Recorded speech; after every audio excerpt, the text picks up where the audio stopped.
Welcome back to the Chronically Motivated Project. I'm your host, Ruden, and on this podcast, we talk about effective thinking. I give you strategies to overcome some of the hardest things you'll ever go through in life by controlling the way you think and the way you react. Today is a new segment called Donuts and Diabetes Day. Every Thursday, I'm going to talk about straight diabetes, just diabetes-related stuff. So if you're diabetic, or you have a family member or a loved one that's diabetic, you might want to listen to this. If you're not diabetic and you just want to learn, great. Otherwise, don't listen. Today on Donuts and Diabetes Day, we are talking about the 5 worst diabetic stigmas. If you have diabetes or any sort of chronic illness, you probably have some stigmas attached to it. I get these almost on a daily basis, whether it's from social media or in person, because someone sees my Dexcom or my insulin pump or something related to diabetes. The first stigma: you can't eat donuts. False. That is so false. And if you know me, the reason why today is called Donuts and Diabetes Day, I eat donuts regularly. There's this terrible stigma attached to people with diabetes that because we have diabetes, we're not allowed to eat certain foods. We're almost banned from eating certain foods. We're not lepers. We don't have some contagious disease where we're banned from eating foods. Do you think we're going to explode? I don't understand where this stigma comes from. Actually, all stigmas come from ignorance. And people perpetuate this ignorance by continuing to say it on social media and other things. But you can't eat donuts, or you can't eat sugar, or you can't eat anything. I've had multiple times people ask me when giving me dessert or anything, they say, "Are you allowed to eat that? Are you sure you can eat that? You shouldn't be eating that." That's offensive, guys. That's really offensive to a diabetic or to anyone who has a chronic condition to say something out of ignorance and to preach it with confidence. I can have donuts, I can have cereal, I can have anything I want. If I want to pour sugar into my mouth, I can eat that. For one, you don't know if I'm going low. And two, you can't judge me based on what I'm eating. I don't judge you based on what you're eating. As long as I know how to use insulin effectively and cover myself, I can eat whatever the hell I want. You don't go up to a person with obesity and say, "Should you be eating that?" Or "You can't eat donuts." That's offensive. So why is it okay for you to come up to me with diabetes and say, "You can't eat that"? On the flip side, people with diabetes will often say, "I can't eat certain foods because I can't control my sugar." It's not that you can't eat the food. It's that you haven't learned how to master blood sugar management with that food, so it's difficult. So you choose not to eat it. It's not that you can't eat it. You have the ability to. You read Think Like a Pancreas and don't actually just take pictures for social media pretending like you're reading it. Who cares if you have a book of sugar surfing and Think Like a Pancreas? If you didn't read them and get the knowledge, put them away. Don't take the picture. It's embarrassing. If you think I'm talking about you, you're right. Learn to use things like temp basals, pre-bolusing. That helped me a crap ton getting my A1C down. Dual wave bolus if you have a pump. Learning to micro bolus. There's so many tactics you can learn to eat any food you want. If you think like a pancreas, like Gary Shiner says, if you just do what your body would normally do, you'd be able to eat any food you can. We are literally no different, except that we require exogenous insulin, whereas someone's pancreas would do it for themselves. So yes, I can eat fucking donuts. I can eat whatever fucking donuts I want, okay? The second worst diabetic stigma that I run into quite a lot with clients that I deal with online: diabetes is probably your fault. Sometimes people think, or they look at someone with diabetes and think it's your fault. You were either fat when you were a kid, or you ate too much sugar, or you weren't active enough, or something happened and it is your fault. Let me tell you this. Regardless of if something even was your fault or not, you are in no shape to call out someone and say it's their fault that they have a medical condition that they have to deal with for the rest of their lives. I'm including type 2 on this too, because it doesn't just go away magically. It's not our fault. You have to believe that as a diabetic as well, that having diabetes is not your fault. There's nothing you could have done to avoid it. There's no one to blame. It just happened. Diabetes just kind of is, and we learn to deal with it. But it's definitely not our fault. People are so ignorantly judgmental when they see someone with diabetes or someone different in general, whether it's an inhaler or an oxygen tank or an insulin pump. People always look to figure it out. They want to figure out life. He has that, so he must have done this. People can't stand to see an incomplete circle. That's the concept. Humans love to have a reason for everything. Well, the reason he has diabetes is because he definitely ate too much candy. Like, you probably ate 10 times the candy I did. And you don't have diabetes. It's no one's fault. I hate when people blame other people for things that have happened to them. Are you going to blame me for the way I was born as well? Are you going to blame my mom? Are you going to blame anyone in my family? Blame does nothing except further worsen the stigma attached to people living with a chronic illness. Ugh. Number 3. If you have a bad A1C, you must be a bad diabetic. Whew.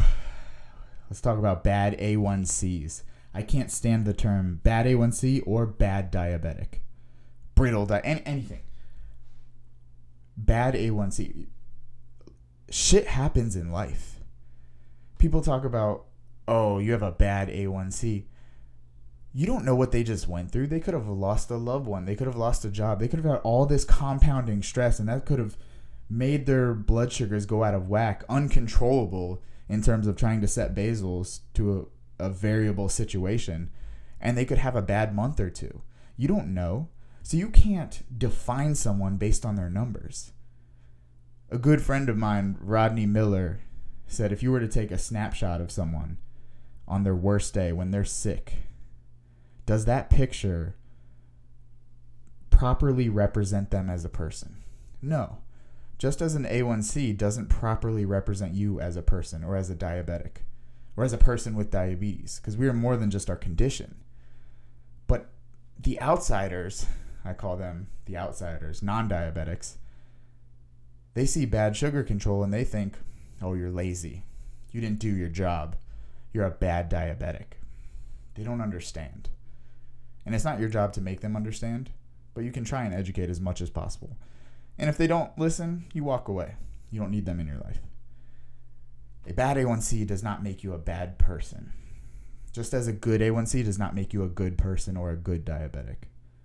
A1C is a number that is not indicative of who you are as a person. Number 4 in diabetic stigmas that I hate. Oh, do you have the bad kind or good kind of diabetes? Tell me you've heard that one before. I get that all the time in the gym. People ask me about my insulin pump or my Dexcom, and they say, oh, which kind do you have, the bad kind or the good kind? I didn't know there was a good kind of diabetes. And if you're referring to type 2, they have more complications than we do from all the other issues they deal with, like obesity, high blood pressure, high cholesterol. They have all that plus 10 times more stigmas, social stigmas, because if they are overweight, people will blame them. People will see all these issues and just say, well, you deserve it because you're this. Like, that's screwed up. Type 2s have it pretty bad, believe it or not. And they're more likely to take their condition a little less seriously or hide it because of these social stigmas. So type 2, I'll leave that for another subject, but there is no bad kind or good kind. If you say type 1 is the bad kind because we have to take insulin, you're just further perpetuating that problem. You need to educate right there and then. All these stigmas, when they happen, you need to cut them off right there. That's the best thing you can do as an educated type 1 diabetic. Stop the stigmas when they start. Don't get mad. Don't get emotional. Don't get angry. That does nothing for ignorance. The best thing you can do for ignorance is not anger, but educate. You have to understand these people don't know. They don't understand. They were never taught. And if they were taught, they could have been taught incorrectly. Don't take this as an opportunity to attack someone. Take this as an opportunity to teach them so that you stop that one person from spreading that rumor or that stigma even further. There's no bad or good kind. There's just diabetes. The last diabetic stigma that I can't stand. You don't look diabetic. I'm going to take a different approach to this because there's always that quote that diabetics love to throw out. Well, you don't look stupid. Yeah, okay. Everyone knows that. I'm going to take a different approach on this. A good buddy of mine, Brett Kahn, called me kind of infuriated right before the hurricane we had over here on the East Coast. He needed insulin needles from a pharmacy, which in that town, they allowed you to get it without a prescription, as long as you prove that you're diabetic. He is an IFBB pro, which means he's a lot more jacked than I am, and ripped. So when you see him, and you see someone asking for needles, diabetes is not usually the first thing people think. Because of the way he looked, not diabetic, the pharmacist attempted to refuse to give him needles, even though he proved that he had diabetes. He had all his prescriptions with him. All this amounting evidence, this evidence is just growing and growing. He's proving. He's literally having to prove the condition he fights with daily, minute by minute, just to get needles for an emergency supply for a natural disaster that's about to happen. Because he didn't look diabetic. He might be a junkie. He might be needing it for steroids. He might need it for God knows what, but definitely not diabetes. Definitely not the number 4 killer in America. Definitely not the common reason that people would need needles, insulin needles. It's funny that these stigmas don't stop at a socioeconomic level. They don't stop at a bad neighborhood or a good neighborhood or a rich person or a poor person or whatever your career is. They don't stop. Someone who's the janitor at McDonald's can have the same stigma about diabetes as a pharmacist behind a desk.